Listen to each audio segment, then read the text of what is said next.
Hola, buenas tardes, licenciada. Me presento, yo soy el teacher Alejandro. Un gusto es poder saludarla. En nombre del Colegio Centro Activo América, pues le doy inicio a esta conversación relacionado a la salud del cuerpo. Tengo el placer de presentar a la licenciada. Hola, buenas tardes.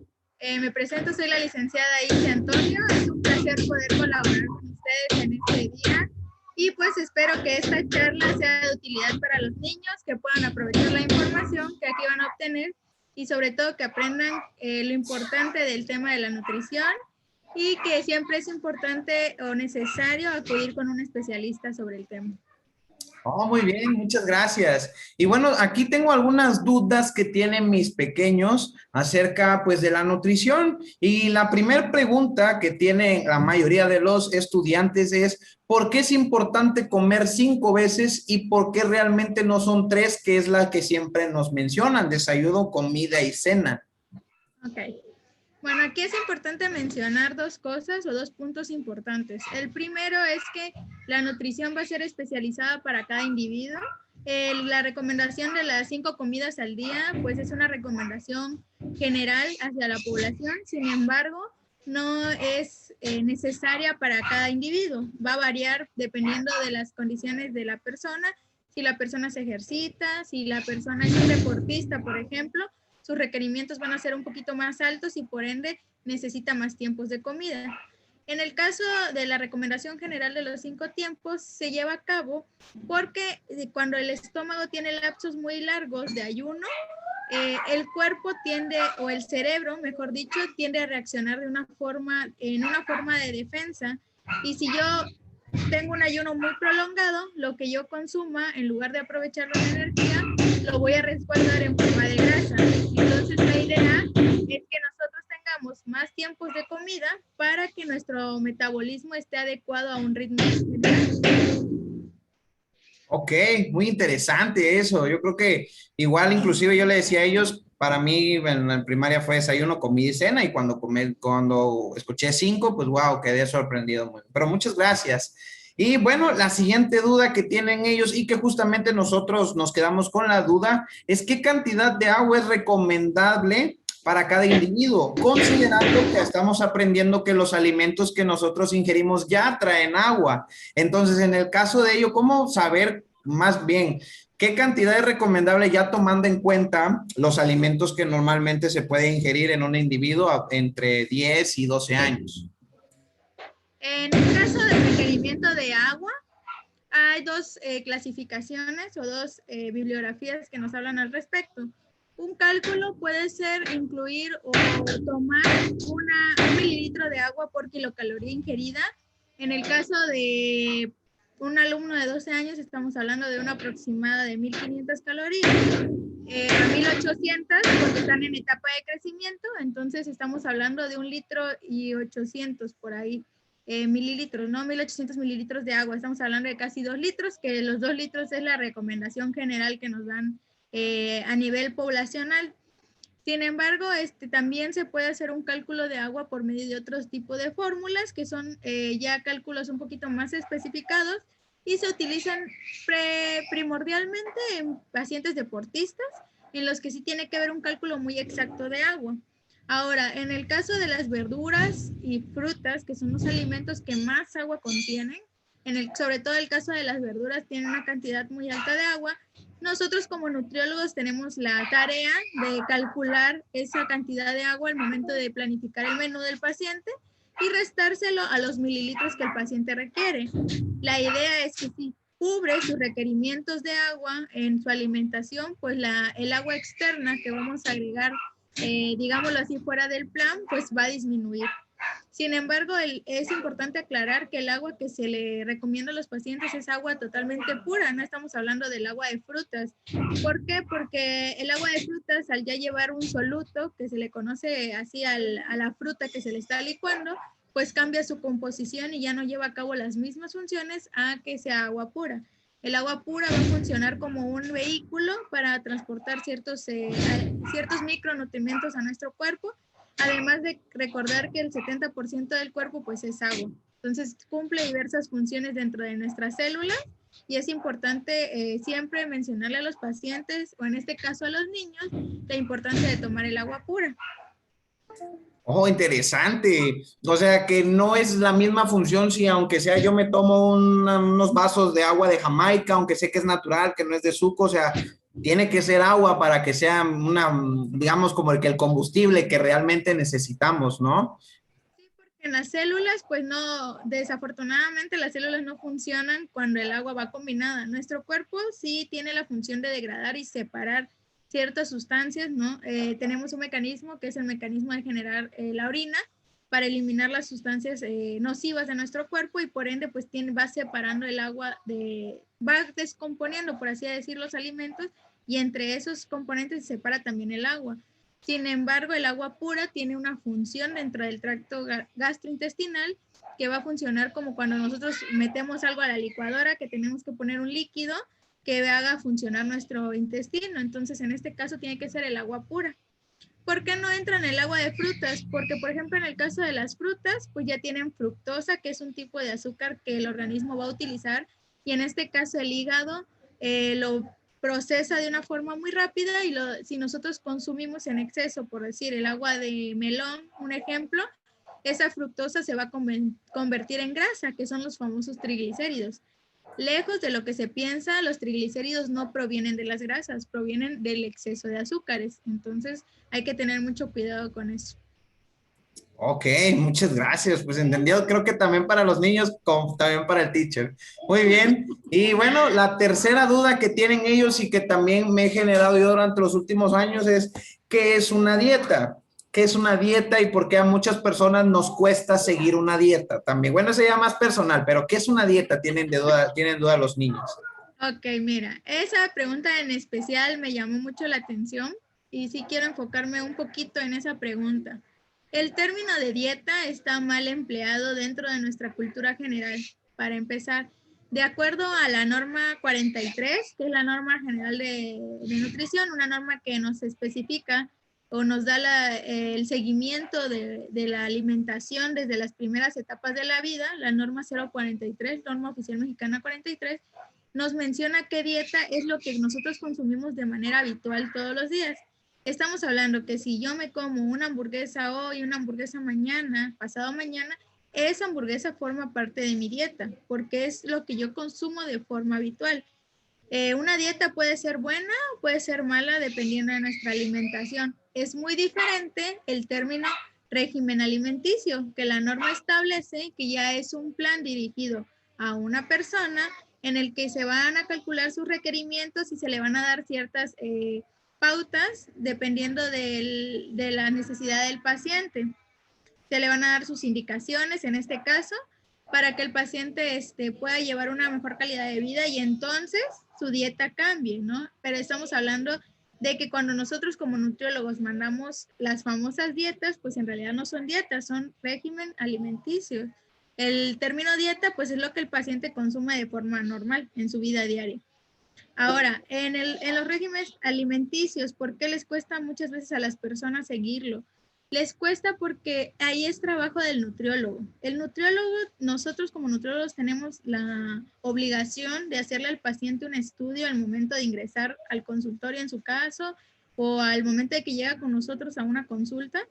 Se le hace una entrevista en la cual se le pregunta cuál es su dieta habitual, se le hace un recordatorio de 24 horas, que es una herramienta que nosotros utilizamos para saber más o menos calcular las calorías que el paciente consume normalmente. Es decir, si yo te pregunto qué desayunaste, qué comiste y qué cenaste ayer, yo calculo los alimentos que me dijiste, la cantidad, se preguntan cantidades. Por ejemplo, si tú me dices, me comí un sándwich, bueno, ese sándwich de qué pan estaba hecho, qué ingredientes le pusiste, si utilizaste jamón, pollo, huevo, lo que hayas utilizado, todo eso se calcula. Y dependiendo de ese cálculo, yo voy a establecer más o menos una comparación con las calorías que tú necesitas. Y en base a eso, a mi criterio, yo decido cuántas calorías voy a reducir de tu régimen.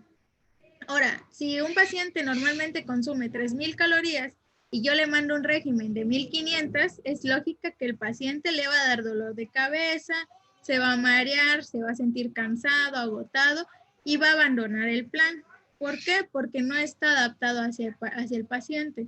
Nuestra tarea como nutriólogos es, bueno, si mi paciente normalmente consume 3000 y su requerimiento probablemente sea de 1500, tengo que ir haciendo reducciones progresivas de entre el 5 y 10% de sus calorías totales hasta llegar a la meta que el paciente requiere. Todo esto con la intención de no generar desequilibrios ni hormonales ni digestivos en el paciente y que el paciente pueda pegarse al plan. Si un paciente a mí me dice, ¿sabe qué, licenciada? Yo tomo coca todos los días y lo tomo en desayuno, comida y cena, no le puedo quitar el refresco totalmente. ¿Por qué? Porque su cerebro ya está adaptado, digámoslo así, a un cierto requerimiento de energía, de calorías y de azúcares.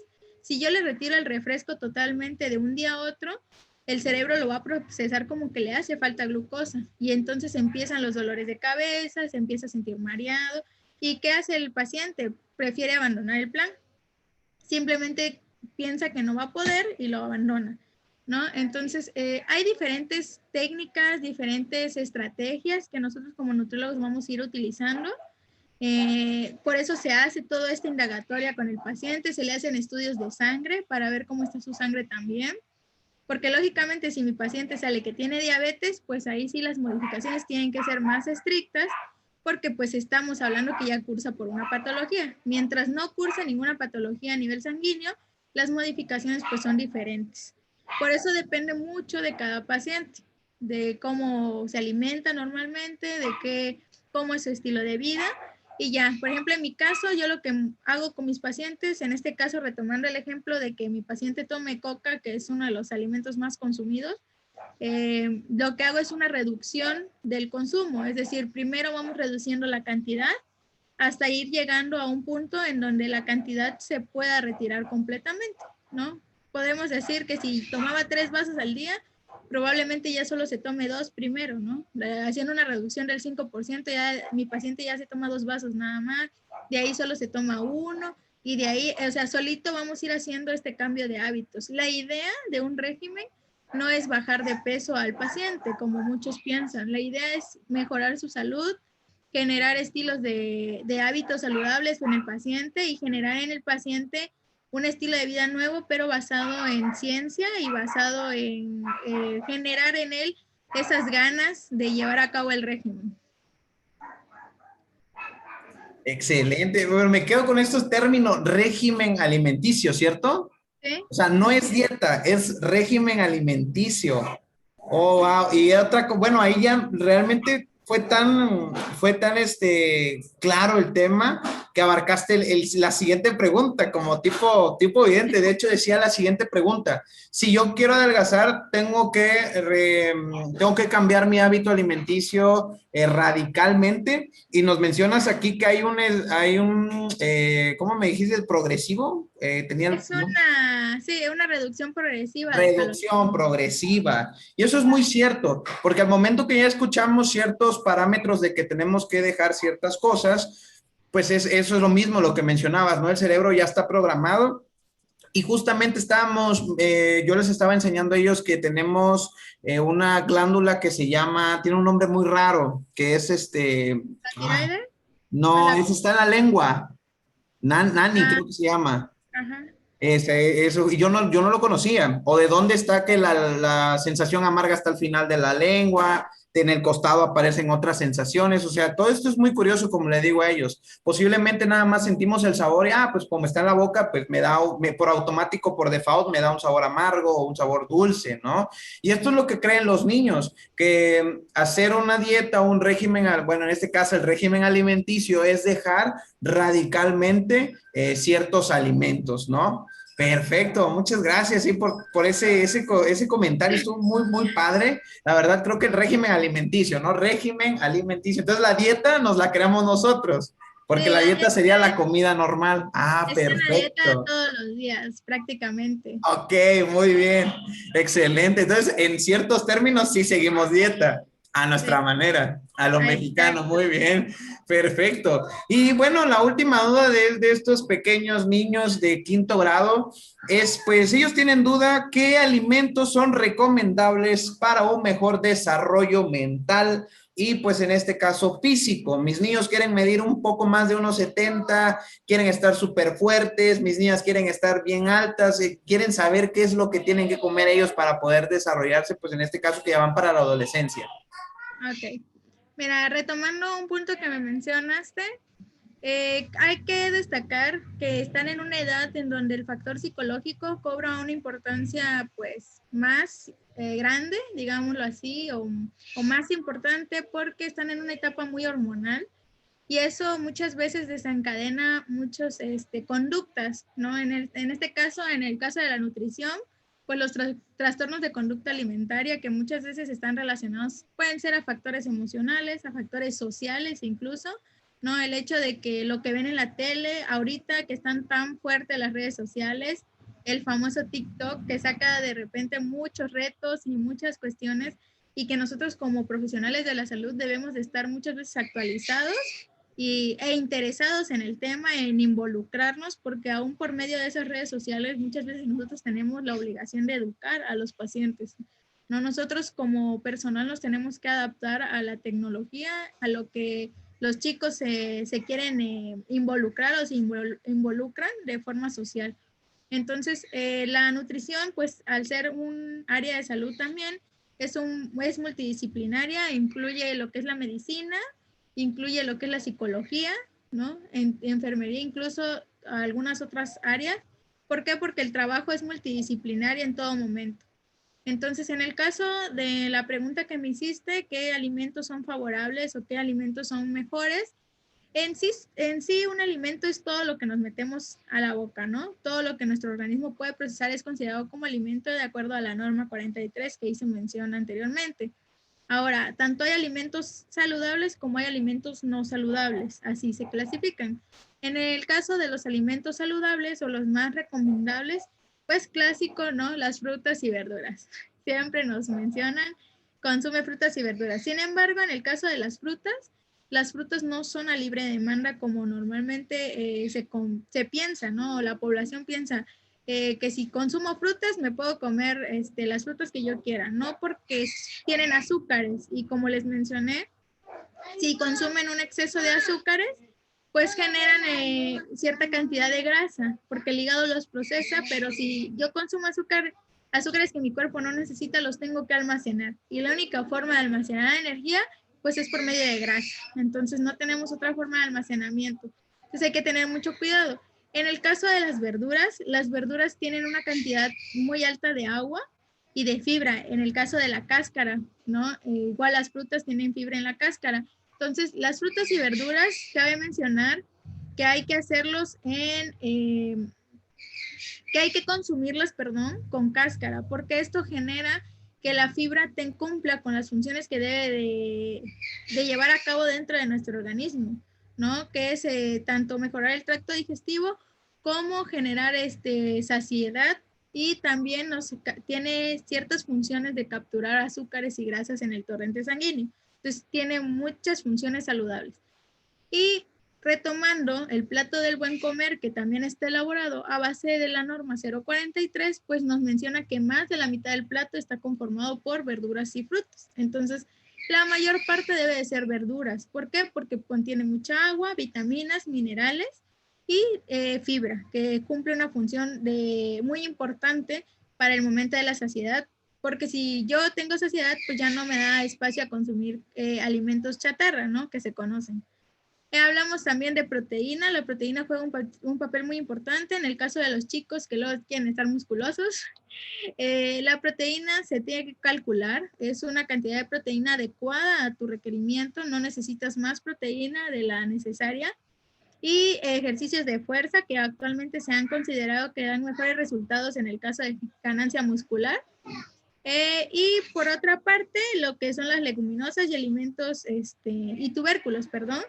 Las leguminosas, pues hablamos de lo que es el frijol, las lentejas, los garbanzos, las habas, ¿no? Que son importantísimas porque son proteína de origen vegetal. Entonces también cumplen una función muy importante. Y los tubérculos, que entre esos encontramos la papa, que a veces la consideramos verdura, pero sin embargo, pues no, es un tubérculo, un cereal. Entonces, los cereales pues también van a formar parte indispensable o fundamental de nuestra alimentación. En este caso, pues en los cereales tenemos el maíz, la tortilla, todos los derivados del maíz, la tortilla, tenemos también las harinas y las pastas, ¿no? El pan, el espagueti, todo eso forma parte de los cereales. Entonces, sí es importante conocer cuáles son los alimentos, cómo son sus clasificaciones y qué funciones van a tener. Entonces, si ya quisieran saber un poquito más de las funciones, pues podríamos hacer una sesión especial para explicar la función de cada tipo de alimento. No, pues realmente muchas gracias. Igual estábamos batallando con que el aguacate es fruta, es verdura, salimos con que es fruta.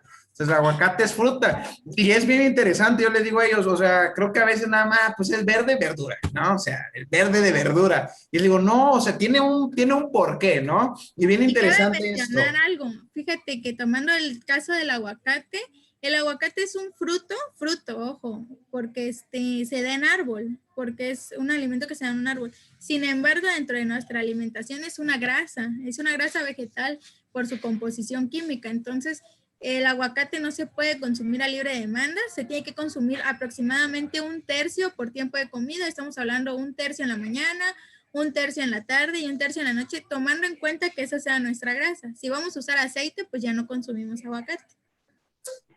Sí, pues sí, sí, sí, había que tenía aceite vegetal, pero yo igual creo que por el hecho de que sea aceite vegetal, pues trae un resultado positivo al cuerpo. Y como bien dicen, ni de mucho es bueno, pero tampoco muy poco, claro, como dices tú, del plato del buen comer. Y es bien importante todo esto, como le digo a los niños, creo que hay que conocer un poquito. Quizás tú, en un criterio tuyo, ¿cuánto sería la frecuencia que un niño o que una persona en general visite al nutriólogo? Mira, en el caso de los niños pequeños, cuando al menos los recién nacidos, pues se atienden desde los primeros meses de vida y se les da un seguimiento mensual. En el caso de los niños, cuando ya vemos que su evaluación es un poquito mejor, digámoslo así, o que no tienen ningún problema de peso, se pueden estar checando cada 6 meses, que es un lapso considerablemente prudente a mi criterio para evaluar a los niños de entre las edades de 5 a 10 años.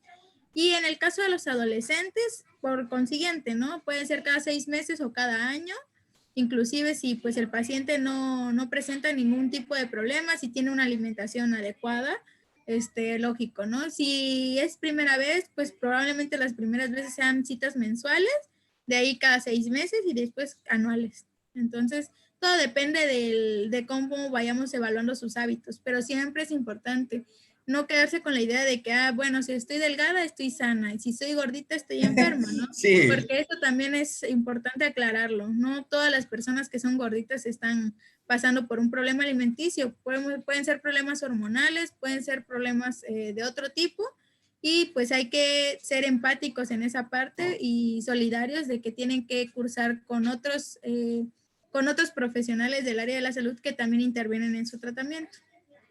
Claro, qué interesante. Este tema es muy extenso y espero que pues realmente con esta duda, la verdad me agrada escuchar la disposición acerca del tema.